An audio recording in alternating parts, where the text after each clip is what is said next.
body is most susceptible to sleep at two periods, between midnight and 6 in the morning and in the middle of the afternoon.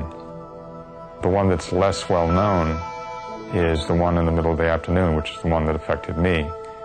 I got sleepy, and I knew I was sleepy, but all my life I've been driving, you get sleepy, you get through it. It's that belief that you're going to get through it that kills. According to the National Highway Traffic Safety Administration, at least 100,000 police-reported crashes each year are the direct result of driver fatigue, resulting in an estimated 71,000 injuries and 1,500 deaths. You think you're going to get through it this time and there's no problem. It'll pass. But there are these times when it doesn't, and the consequences can be horrific. Tom Callaghy, a college professor, knows all too well the dangers of drowsy driving. He and his wife of 33 years were driving back to their home in Pennsylvania. Tom dozed off at the wheel just for an instant and drove into the trees. His wife died in the crash. Janie was asleep in the front seat, and I didn't want to wake her up. She was tired and happy, and we were on our way home, and I should have, but I didn't.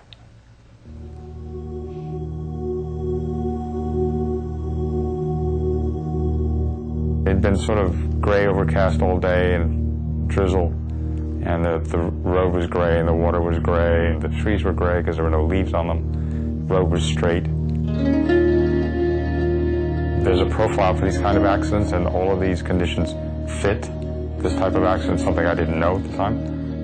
And there's the middle of the afternoon in terms of the body rhythm dip.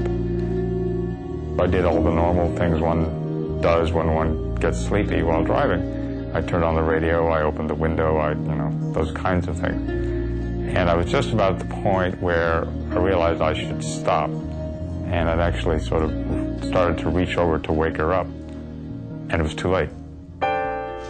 Tom believes he fell asleep for just a few seconds, something that happens to most people. We call those microsleeps. And that microsleep, which could be a second, 2 seconds, 3 seconds, literally they're disconnected. But if you are traveling 65 miles an hour in just 3 seconds, you've traveled the length of a football field.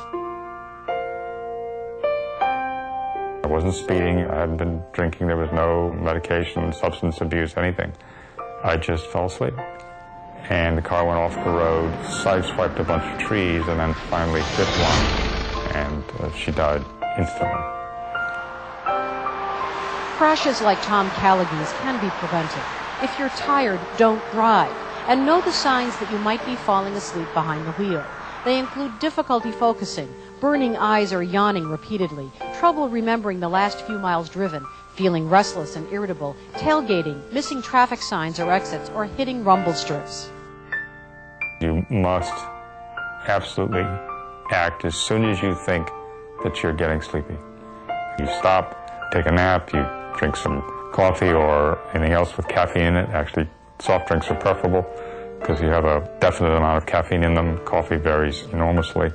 Change drivers, walk around, whatever. But you must absolutely act.